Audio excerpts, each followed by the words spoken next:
Hi, everybody, it's Tim here, and welcome back to that Eurovision site, Eurovision with a Slice of Life. We are continuing on our discussions about the artists that have been selected for Eurovision 2025, and this time we're gonna go internal, and I've got James back with me for another video because Hello. because I'm just about to ask him what the hell just happened because the BBC has selected Remember Monday to be the UK's representative. So without further ado, let's get into the reaction.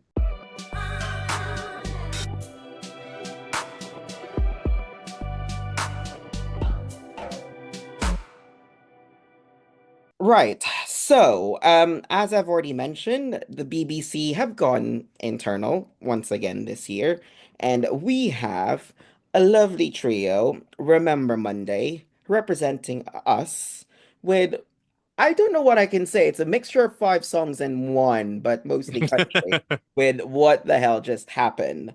I'm just gonna first ask you, James, because out of the two of us, I think you're more of the critically analysis kind of guy. Yeah. What do you think of the UK's choice? I mean, that's a nice broad question. I think what you said about it being five songs in one is probably the thing I would bring up first. My initial confusion when I heard the song was, on the one hand, you have this really talented group, Remember Monday, who are clearly very vocally gifted. They harmonize really well. They've definitely got like this soft country aesthetic. So I thought, actually, that's a theme we could go down. I mean, if I think back to 2022 in Iceland, for example, with the sisters with Methakandi Sol, that's really nice. That made the final. It did well. So, and given that there was not a lot of songs like that in the lineup, I thought, great, lovely direction to go down. That'll get us noticed at least. But I'm confused as to why they gave those singers that song because I don't feel like it's a fit. And I don't feel like the song even knows what it's trying to be. And I think as a result, it comes across very confused. And I felt very confused when I listened to it. That's just my take. I'd say for me, it is something that okay. First of all, I'm just gonna be grateful that we're a big five and we're already don't have to worry about one little thing. Is about making it through to the final. So, My goodness, has the Big Five money helped us over the years? yeah, no, I would just say that it is a it is a it is a grower. It took it took maybe what 2 to 3 listens till I clicked on it because I think first time when I really listened to it, like when I heard it when they released it on radio, I was like, when I said earlier on, it's like five songs in one. So I went through the motions of just like, okay, upbeat, downbeat, and it did take a while, but like when I was listening to it, you can hear like references of like what Fun, Eugene, Chaperone, all that kind of stuff, which is great. But I think for me, it's like it is nice that by the time we're recording this, we know what the who the artists are and what songs we got. We've Hmm. got something that would stand out, but whether they could apply it to when it comes to Basel is my main concern. Like personally, as a fan, I do love the song because I don't think we've taken. Would we say that we've taken a risk? Because Yes, I'd say that. it is unique. So my main concern is this it's a high risk, but will we get high reward? I mean, we So, should give the BBC some credit for it. We mm, have gone in a direction where I think in the last few years, there has been some warranted criticism about the BBC's unwillingness to stray too far from the pop playbook. mhm, Obviously, in the last 2 years, we've had I Wrote a Song by Mae Muller, which is like such a typical UK radio hit and is really mhm, good at it. Obviously, didn't translate to a result. And then you had Ollie Alexander, who's been such a big name in the UK pop charts for a decade with Years and Years and then on his own. mhm, But Dizzy also didn't translate in the end to points. So I admire that the BBC has gone in a slightly different mhm. direction. It's still pop, but it's Yeah. pop with a lot more going on. And I Mhm. appreciate that we've gone and kind of swung for the fences here. I think what you say about it going to Basel's my big question as well. How are they going to stage this? Mhm. Because if it feels like five songs in one, That almost means it's got to have five stagings in one, right? And then it's going to get really confused. They have to find a concept that somehow is going to marry all of this music Mm. together, which is a really difficult ask, I think. Yeah. You know, it reminds me of actually now that I've just clicked the five songs in one, which I thought, okay, this might not have worked. North Macedonia in 2018.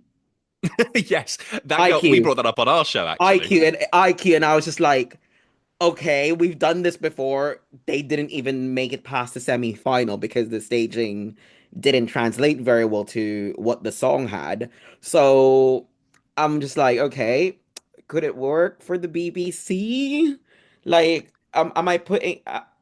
Look, as a Brit, we both know that we've had a lot of like ups and downs. We had Sam, and the fact We that had one fantastic up and yeah, then largely downs. yeah, no, but this decade, but it's more of like it was like what Sam Ryder's manager that was like part of the selection. So Yeah, David May was part of the yeah, process. I'm kind of like I'm kind of like hoping like okay, if you were able to do that with Sam, I'm just hoping that you're able to translate this whatever we've got and hopefully give us the best result. Which I know that it's when you're a Brit, it's really hard to like you know cheer on because you're just like.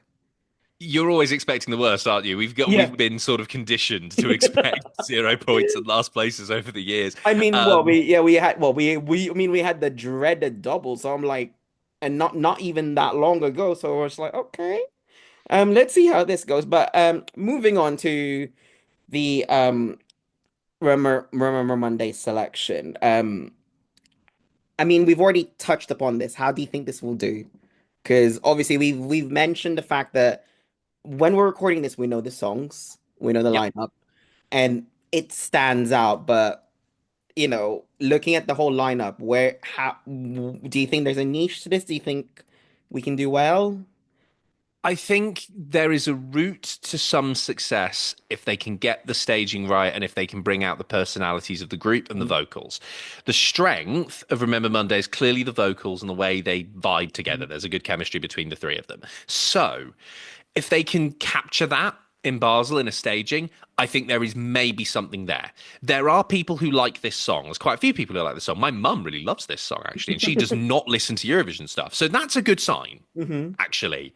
That's a really good sign, is it's getting to people who maybe wouldn't usually. So there are some indications that we could do well.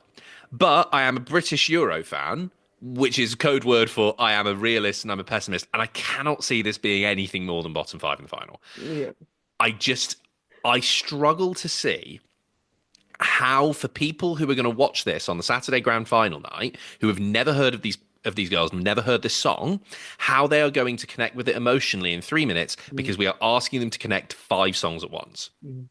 I think for me, I'm just grateful that you remember last year EBU introduced rules where finalists now perform in the semifinals. Yes. So I think they might have advantage that they might get some warm up.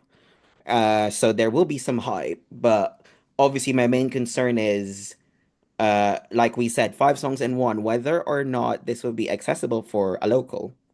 And Exactly. my concern is this is why I'm grateful that we're not participating in the semifinals because I could see the thing about bringing British Unity fans that we were conditioned to always think of the worst is that I don't think that with what the semi-finals line up looking like, I don't think this would have make it. Yeah. This song, I think, will struggle to get an immediate connection. So it does help with performing in the semi, Mhm, but again, that's going to be the challenge. One thing I will say as well about this song mhm, that I don't think people are talking about. A lot of people are saying that it's unique. It's not unique. There are two other songs that do the exact same trick in this lineup. Cyprus does the exact same trick, and Austria does the exact same trick. Both of them are doing it more successfully than this song mhm, is. But the trick, and I've found this in the last couple of years, ever since we've had Nemo win and Karia do well, is we've now got this kitchen sink song approach to Eurovision writing, where you get songwriters in and they just throw ideas at the wall, and you hear Yeah. these songs that sound like, all right, we're going to try this, and then we're going to have a dance break in there. Czechia as well, actually, I'd throw in that. That song's a kitchen sink song. And what it feels like is a bunch of different ideas. They didn't really settle on one, and they thought, right, let's go for all of them, and then some of it will work and some of it won't. Remember Monday's song is a song that works in sections, but as a Yeah. whole, it feels really disjointed to me. And Mhm. I think what people didn't realize is that when you do a genre hybrid song, every bit of it has to work together. The code all works together and it all Mhm. feels harmonious. Cha Cha Cha does the same thing. I'm not getting that with this. And so it's going to struggle to Yeah. do the same kind of trick. I think for me, I do agree with some parts, but the thing I think the thing that's like would be my saving grace on this is the fact that we're in the final. We're not is the fact and is the fact that our result is not solely decided by the public vote. I'm just thinking that, as I said earlier on, the public may not see this as accessible. I would love to think that juries will see the merit, but how far that would go is, It could go somewhere. I think yeah, that's definitely where we've got hope. I mean, we were entirely carried by the juries in Malmo to you a definitely, in 100% carried by the juries in Malmo yeah. to obviously it wasn't a great result for Ollie, but we've definitely had worse in the UK. So it was a respectable effort Mhm.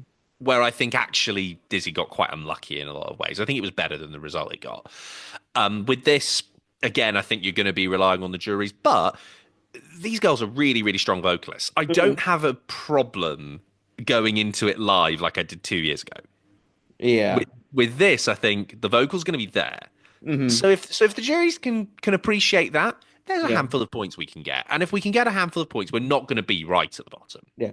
So I'm just praying to the BBC, please perfect the staging. We do not want to be. They've got to get that right. Yeah, no, it's like, I mean, to be fair, they're like, we were in, I mean, we're starting on an upward trajectory, what, from like 20, what, 25th, 24th to the 18th. And Mm. look, the only way it's gonna go is we go up. Like, it's in, You would hope. I mean, yeah. I'll be honest. If this finishes higher than 18th, I'll be really surprised. That's my honest take on it. Okay, so that's where you're locking it in. You think that, I cannot see it beating Dizzy from last year in position. Maybe oh, maybe in points, but not in position. I'd be very surprised. I, I, I see it maybe going high up, just at the top of the right hand side, low left. I think that if it goes really, really right and they've got a great staging, maybe. Yeah. But I've not seen the BBC come out with a great staging for a Eurovision song yet. Not even Sam.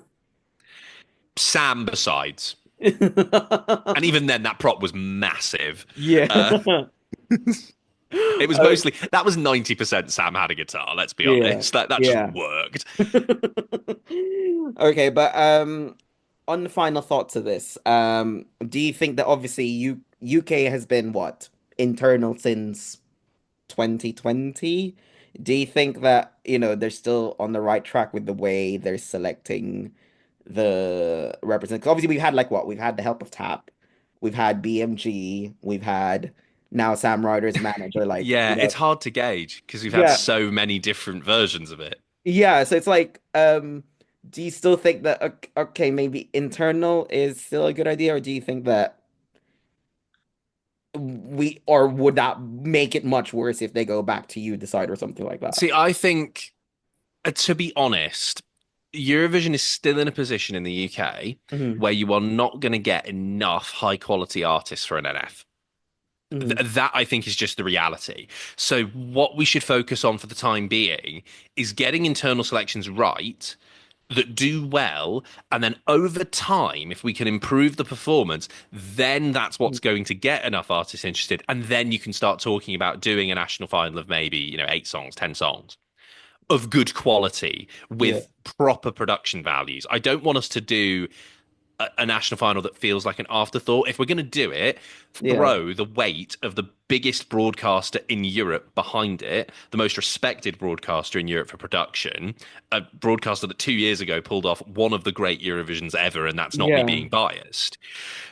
If we can do that, Yeah. then fantastic. But we're not there yet. And we're going to need Mm. good songs and good artists over a long period of time to get that to happen. Yeah, no, I think our I kind of agree with that. What the perception did lift up a bit after Sam, and then it feels like we've just regressed a bit. Because the performances haven't been on the same level, let's be honest. We Yeah. had, I think, a blueprint for success in 2022. I don't think we learned the right lessons from 2022. The right lesson was get a good personality who you know is going to deliver live. Yeah. Sam Ryder is both of those things to an absolute T. If you can find someone who can deliver live, that's half your problem fixed. I think Remember Monday can deliver live. So Yeah. good on them. The song is then my question mark. But if they can find a way to stage it, who Yeah. knows? It might be a respectable result. And then that's another point where we can say, okay, things worked here. Let's build on the things that worked. Yeah. And I do hope it works because like it is very promising. It's more of like I said earlier, it's like well we'll have pre-party soon, so we're gonna we're gonna have some sort of like, you know, uh some sort of like way to like indicate whether or not do you think it would We'll start to work. get a gauge. Yeah, there's some sort of gauge on it, but you know, we'll never we'll find out soon enough. But Let's hope those pre-party performances are absolutely brilliant, and then everyone just starts rising us up in the odds. And then at that point, you'll have a bit of positive momentum going in. oh yeah, or just making sure that, you know, the artists are a bit in that headspace like Sam did. Because I think what helped Sam as well is that he was just really overly positive throughout like the Mm. journey. I think when We he would, needed that at yeah. the time. Yeah, no, I think it was more of like I think we're starting to. I think if Remember Monday can find a way to like mirror that and just go all in, you know, we might I get hope. I hope, Tim. I there. hope. Yeah, I, no. I, I really hope this does well. I'm always going to support a UK act, regardless of whether I have criticisms of the song, which I've laid Yeah. out. But I'm always going to support a UK act. I'm going to be right behind them. I Yeah. hope we get as many points hoovered out of the rest of Europe as we can, because heaven knows we need a result to be proud of. It's hard being a British Euro fan, isn't it? Well, people would say that, and then there's people from countries who never make the final. So we don't have it all bad. But anyways, that's the end of our conversation. What do you guys think of the UK selection? Do you think the BBC selected correctly for Basel? Let us know in the comments. And if you liked our discussion, please give us a thumbs up, subscribe to our channel, push the notification bell to be one of the first people to find out when we have a new video. Also, don't forget to follow That Eurovision site at That Your Site on Facebook, Instagram, Twitter, TikTok, Threads, and Blue Sky. I will never get tired of saying that. ThatEurovisionsite.com for the latest news. And if you want to listen to our discussions on audio, you can also check out That Eurovision podcast at That Your Podcast on socials and That Eurovision podcast wherever you get your podcasts from. Also, I'd like to thank James for joining me. You know, plug Eurovoix socials because you guys are like the best. Yes, of course. We are busy, busy, busy at the Mhm. moment. You can follow all of the latest news in the world of Eurovision at Eurovoix.com and at Eurovoix on pretty much every social media account you can think of. You can also listen to my voice and the voice of the rest of my European-wide team on the Eurovoix podcast, where we do wrap up every week, interviewing artists, chatting nonsense, and analysing stuff. And if you enjoy Eurovision predictions or you have watched Greek television in the last few days, then you'll Yeah. definitely know about the model, which is now up and running. It has Remember Monday and 24th out of interest. And if you want to keep following what that says in the lead up to the contest, just follow Eurovoix on all the socials and search the model. I'm sure you'll find it. Thanks very much, James, and thank you very much for watching, and we'll see you guys in the next one. Thank you very much.